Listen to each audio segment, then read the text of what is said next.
नमस्कार, मैं हूँ श्रुति द्विवेदी। मैं श्रीमद् भगवद गीता के यथाशब्द यानी कि संस्कृत शब्दों का हिंदी में इसका जो है रूपांतर करके आपको सुना रही हूँ। ये अध्याय 2 है। इसी के साथ ही इसी सीरीज में मैं सारे अध्याय निकाल रही हूँ और इसे आप शेयर कर सकते हैं, क्योंकि श्रीमद् भगवद गीता में ही आपको सारी समस्याओं का हल मिलेगा।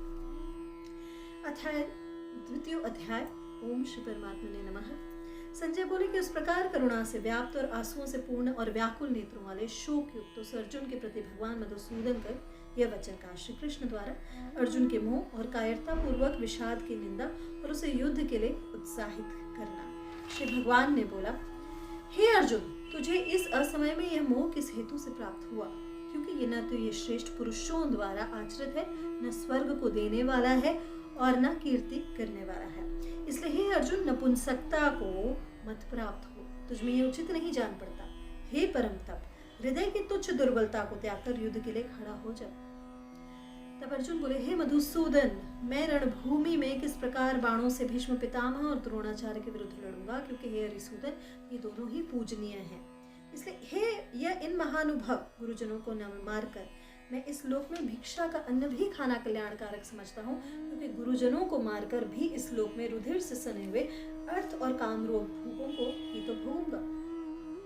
और हम यह भी नहीं जानते कि हमारे लिए युद्ध करना और न करना, इन दोनों में से कौन सा श्रेष्ठ है।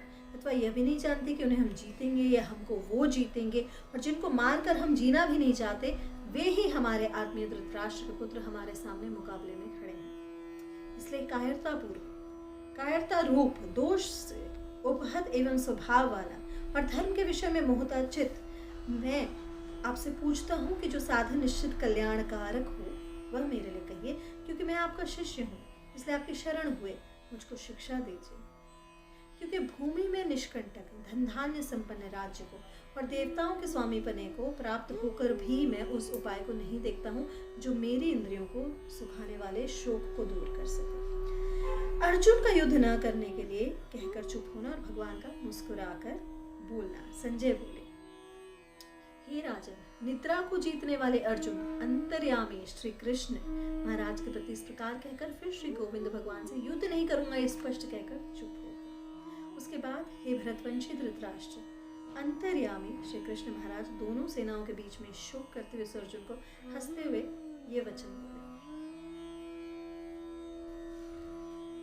श्री भगवान बोले,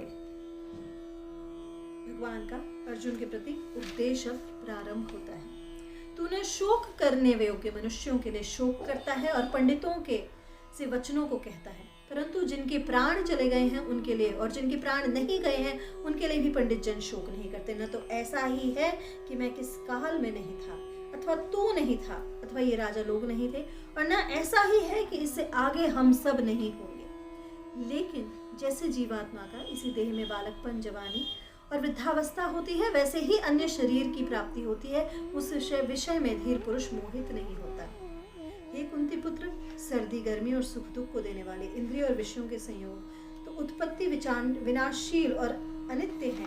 इसलिए हे भारत, उनको तू सहन कर। क्योंकि हे पुरुष श्रेष्ठ, दुख सुख को समान समझने वाले जिस धीर पुरुष को ये इंद्रिय और विषयों के संयोग व्याकुल नहीं करते, वह मोक्ष के योग्य होता है। सत्य और असत का लक्षण श्री कृष्ण कहते हैं। और हे अर्जुन, असत यानी वस्तु की तो सत्ता नहीं है और सत्य का अभाव नहीं है। इस प्रकार इन दोनों को ही तत्वज्ञानी पुरुषों द्वारा देखा गया है। इस न्याय के अनुसार नाश रहित तू उसको जान जिससे ये संपूर्ण जगत दृश्य वर्ग व्याप्त है। इस अविनाशी का विनाश करने में कोई भी समर्थ नहीं है। और इस नाश रहित अप्रमेय नित्य स्वरूप जीवात्मा के ये सब शरीर नाशवान कहे गए। इसलिए हे भरतवर्षी अर्जुन, तू युद्ध कर। आत्मा को मरने या मारने वाला समझने वालों को अज्ञानी बतलाना कहते हैं श्री कृष्ण। और जो इस आत्मा को मारने वाला समझता है और जो इसको मारा मानता है, दोनों नहीं जानते, क्योंकि आत्मा वास्तव में न तो किसी को मारती है और न किसी के द्वारा मारी जाती है। जन्मादि 6 विकारों से रहित आत्मस्वरूप का निरूपण श्री कृष्ण बोलते हैं। यह आत्मा किसी काल में भी न तो जन्मती है और न मरता ही है, और न यह उत्पन्न होकर फिर होने वाली ही है, क्योंकि यह अजन्मा, नित्य, सनातन और पुरातन है। शरीर के मारे जाने पर यह नहीं मारे जाती। हे प्रतापपुत्र अर्जुन, जो पुरुष इस आत्मा को नाश रहित, नित्य, अजन्मा और अव्यय जानता है, वह पुरुष कैसे किसको मरवाता है और कैसे किसको मारता है। मनुष्य के कपड़े बदलने का उदाहरण देते हुए शरीर अंतर प्राप्ति का तत्व समझाया। जैसे मनुष्य पुराने वस्त्रों को त्याग कर दूसरे नए वस्त्रों को ग्रहण करता है, वैसे ही जीवात्मा पुराने शरीर को त्याग कर दूसरे नए शरीरों को प्राप्त होती है। और यदि तू कहे कि मैं तो शरीरों के वियोग का शोक करता हूँ, तो यह भी उचित नहीं है, क्योंकि अभी मैंने समझाया। आत्म तत्व को अच्छेद्य, अदाह्य, अक्लेद्य और अशोष्य और नित्य, सर्वगत, स्थाणु, अचल, सनातन, अव्यक्त, अचिंत्य और निर्विकार कहकर उसके लिए शोक करना अनुचित बतलाना। और हे अर्जुन, इस आत्मा को शस्त्र नहीं काट सकते, इसको आग नहीं जला सकती, इसको जल नहीं गिरा सकता और वायु नहीं सुखा सकती, क्योंकि ये आत्मा छेद्य है, आत्मा अदाह्य, अक्लेद्य और निसंदेह अशोष्य है। अरे आत्मा नित्य, सर्वव्यापी, अचल, स्थिर रहने वाले और सनातन है। और ये आत्मा अव्यक्त है, ये आत्मा चिंत्य है और ये आत्मा विकार रहित कहा जाता है। इसमें हे अर्जुन, इस आत्मा को उपर्युक्त प्रकार से जानकर तू शोक करने के योग्य नहीं है, अर्थात तुझे शोक करना उचित नहीं है। आत्मा को जन्म से मरने वाला मानने पर शरीर को अनित्यता को समझकर शोक करने का निषेध श्री कृष्ण कहते हैं। किंतु यदि कोई इस आत्मा को सदा जन्मने वाला और सदा मरने वाला मानता है, तो भी हे महाबाहु, तो इस प्रकार शोक करने के योग्य नहीं है, क्योंकि इस मान्यता के अनुसार जन्मे हुए की मृत्यु निश्चित है और मरे हुए का जन्म निश्चित है। इसमें भी इस बिना उपाय वाले विषय में तू शोक करने को योग्य नहीं है अर्जुन। अरे भीष्म आदि के शरीर मायामय होने से अनित्य हैं, इसमें शरीरों के लिए भी शोक करना उचित नहीं है, क्योंकि हे अर्जुन, संपूर्ण प्राणी जन्म से पहले अप्रकट थे और मरने के बाद भी अप्रकट हो जाने वाले हैं, केवल बीच में ही प्रकट हैं। फिर ऐसी स्थिति में क्या शोक करना है। आत्म तत्व की दृष्टा, वक्ता और श्रोता की दुर्लभता का प्रतिपादन। और हे अर्जुन, यह आत्म तत्व बड़ा गहन है, इसलिए क्यों कोई एक महापुरुष ही इस आत्मा को आश्चर्य की भांति देखता है, और वैसे ही दूसरा कोई महापुरुष ही इसके तत्व को आश्चर्य की भांति वर्णन करता है, और दूसरा कोई अधिकारी पुरुष ही इसे आश्चर्य की भांति सुनता है, और कोई कोई तो सुनकर भी इसको नहीं जानता। आत्म तत्व सर्वथा अवध्य होने के कारण किसी भी प्राणी के लिए शोक करने का निषेध। ये अर्जुन, ये आत्मा सबके शरीरों में सदा ही अवध्य है, इस कारण संपूर्ण प्राणियों के लिए तो शोक करने का योग्य नहीं है। क्षात्र धर्म की दृष्टि से युद्ध का अर्जुन का स्वधर्म बतलाकर उसके त्याग को सब प्रकार से अनुचित सिद्ध कर देना, और अपने धर्म को देखकर भी तो भय करने योग्य नहीं है, यानी तुझे भय नहीं करना चाहिए, क्योंकि क्षत्रियों के लिए धर्मयुक्त युद्ध से बढ़कर दूसरा कोई कल्याणकारी कर्तव्य नहीं है। और हे पार्थ, अपने आप प्राप्त हुए और खुले हुए स्वर्ग के द्वार रूप इस प्रकार के युद्ध को भाग्यवान क्षत्रिय लोग ही पाते हैं, किंतु यदि तू इस धर्म युक्त युद्ध को नहीं करेगा तो स्वधर्म और कीर्ति को खोकर पाप को प्राप्त होगा, और सब लोग तेरी बहुत काल तक रहने वाली अपकीर्ति का भी कथन करेंगे, और माननीय पुरुष के लिए अपकीर्ति मरने से भी बढ़कर है।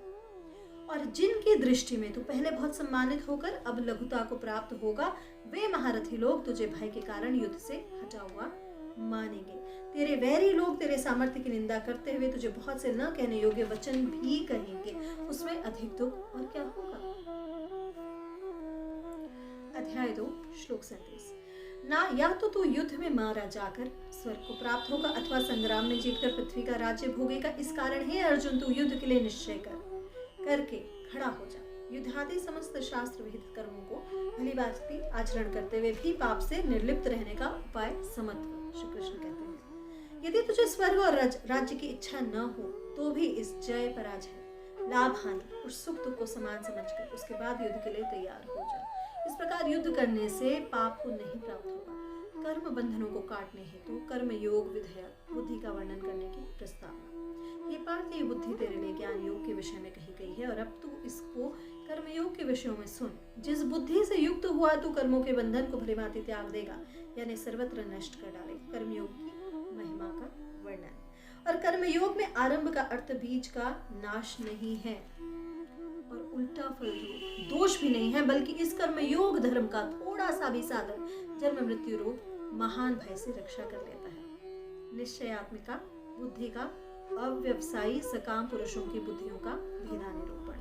और हे अर्जुन, इस कर्म योग में निश्चयात्मिका बुद्धि एक ही होती है, किंतु अस्थिर विचार वाले विवेकहीन सकाम मनुष्यों की बुद्धियां निश्चय ही बहुत भेदों वाली और अनंत होती है। स्वर्ग परायण सकाम मनुष्यों के स्वभाव का वर्णन।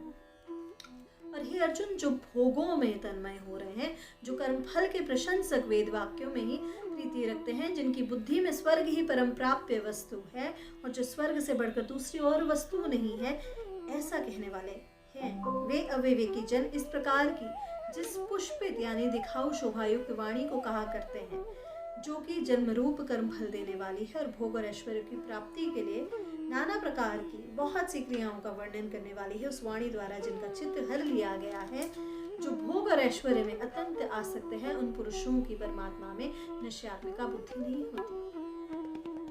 अर्जुन को निष्कामी और आत्मसंयमी होने के लिए आज्ञा। और हे अर्जुन, वेद उपयुक्त प्रकार से तीनों गुणों के कार्य रूप समस्त भोगों और उनके साधनों का प्रतिपादन करने वाले हैं, इसलिए तो उन भोगों और उनके साधनों में आसक्तिहीन, हर्ष शोक आदि द्वंद्वों से रहित, नित्य वस्तु परमात्मा में स्थित, योग क्षेम को न जाने वाला और स्वाधीन अंतःकरण वाला हो। ब्रह्मज्ञ ब्राह्मण के लिए वेदोक्त कर्म फल रूप सुख भोग की अप्रयोजनीयता की कथन, क्योंकि सब ओर से परिपूर्ण जलाशय के प्राप्त हो जाने पर छोटे जलाशय में मनुष्य का जितना प्रयोजन रहता है, ब्रह्म को तत्व से जानने वाले ब्राह्मण को समस्त वेदों में उतना ही प्रयोजन रह जाता है।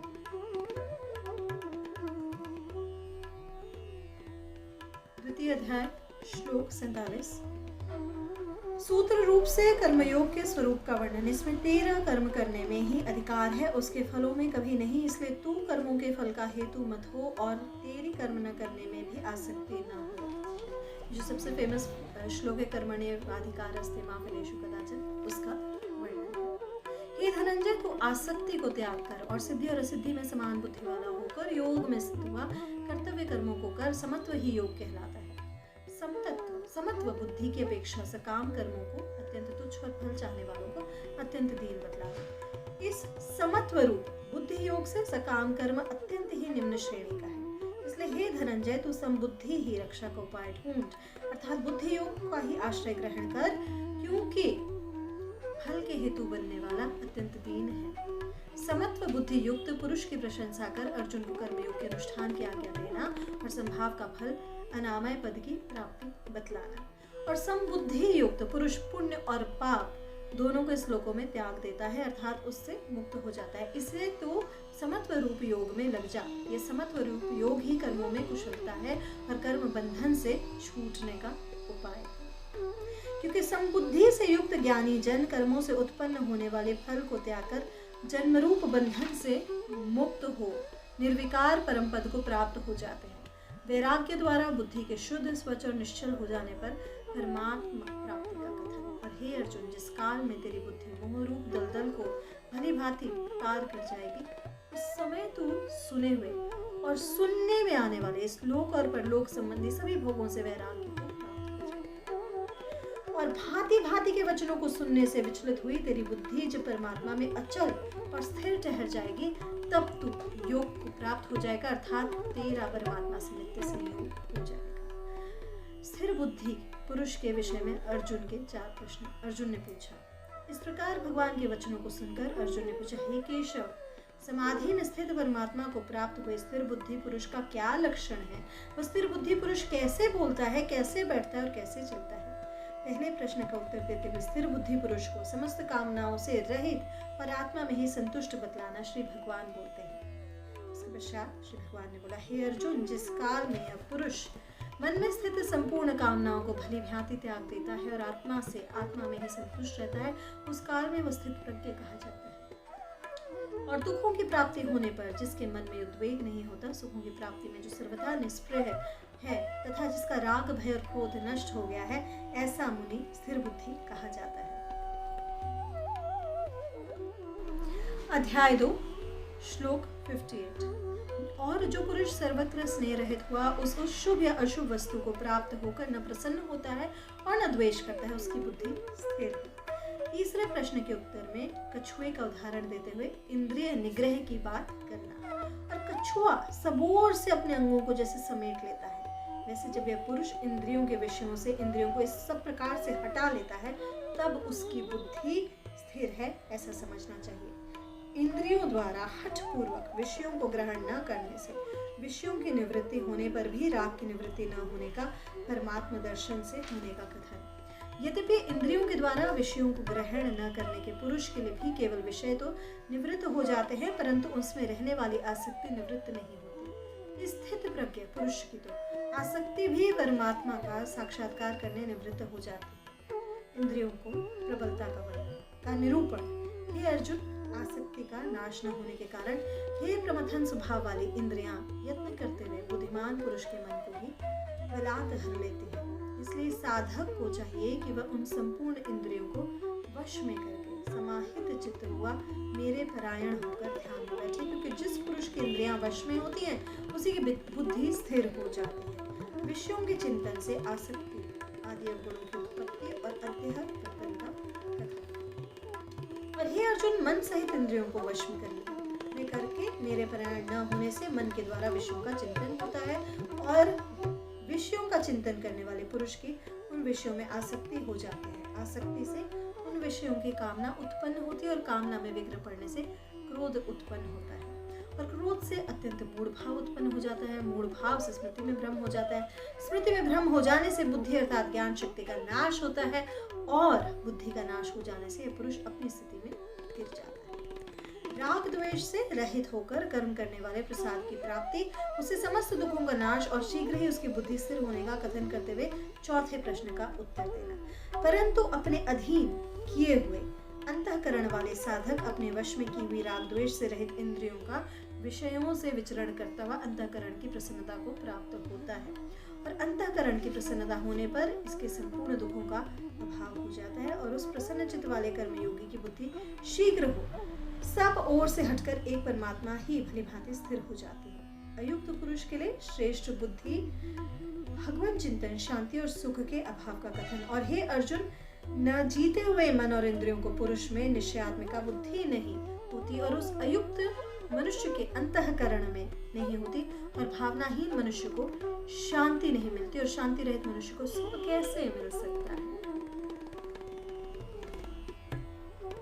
अध्याय 2 श्लोक 67। क्योंकि जैसे जल में चलने वाली नाव को वायु हर लेती है, वैसे ही विषयों में विचरते हुए इंद्रियों में से मन जिस इंद्रिय के साथ रहता है वह एक ही इंद्रिय इस अयुक्त पुरुष की बुद्धि को हर लेती है। स्थिर बुद्धि के पुरुष के लक्षणों में इंद्रिय निग्रह की प्रधानता। श्री कृष्ण कहते हैं, इसलिए हे महाबाहु, जिस पुरुष की इंद्रियों के विषयों से सब प्रकार निग्रह की हुई है उसी की बुद्धि स्थिर है। साधारण मनुष्यों के लिए ब्रह्मानंद को और तत्ववेता पुरुष के लिए विषय सुख को रात्रि के समान बतलाना। और हे अर्जुन, संपूर्ण प्राणियों के लिए जो रात्रि के समान है उस नित्य ज्ञान स्वरूप परमानंद की प्राप्ति में स्थित प्रज्ञ योगी जागता है और जिस नाशवान सांसारिक सुख की प्राप्ति में सब प्राणी जागते हैं, परमात्मा के तत्व को जानने वाले मुनि के लिए यह रात्रि के समान है। समुद्र के दृष्टांत से ज्ञानी महापुरुषों की महिमा का कथन। और जैसे नाना नदियों के जल से जब सबोर से परिपूर्ण अचल प्रतिष्ठा वाले समुद्र में उसको विचलित न करते हुए समा जाते हैं, वैसे ही सब भोग जिस स्थित प्रज्ञ पुरुष में किसी प्रकार का विकार उत्पन्न किए बिना ही समा जाते हैं, वही पुरुष परम शांति को प्राप्त होता है और भोगों को चाहने वाला है। कामना, स्पृहा, ममता, अहंकार आदि से रहकर होकर विचरने वाले पुरुष को परम शांति की प्राप्ति है, क्योंकि जो पुरुष संपूर्ण कामनाओं को त्याग कर ममता रहित, अहंकार रहित और स्पृहा रहित हुआ विचरता है, वही शांति को प्राप्त होता है, अर्थात वह शांति को प्राप्त होता है। ब्राह्मी स्थिति के महात्म्य का वर्णन करते हुए अध्याय का उपसंहार। हे अर्जुन, यह ब्रह्म को प्राप्त पुरुष की स्थिति है। इसको प्राप्त होकर योगी कभी मोहित नहीं होता और अंतकाल में भी इस ब्राह्मी स्थिति में स्थित होकर ब्रह्मानंद को प्राप्त होता है। हरि ओम तत्सत, हरि ओम तत्सत, हरि ओम तत्सत। ओम तत्सत की श्रीमद् भगवद गीता ब्रह्म विद्यायाम योग शास्त्रे श्री कृष्ण अर्जुन संवादे सांख्य योग नाम तृतीय अध्याय समाप्त।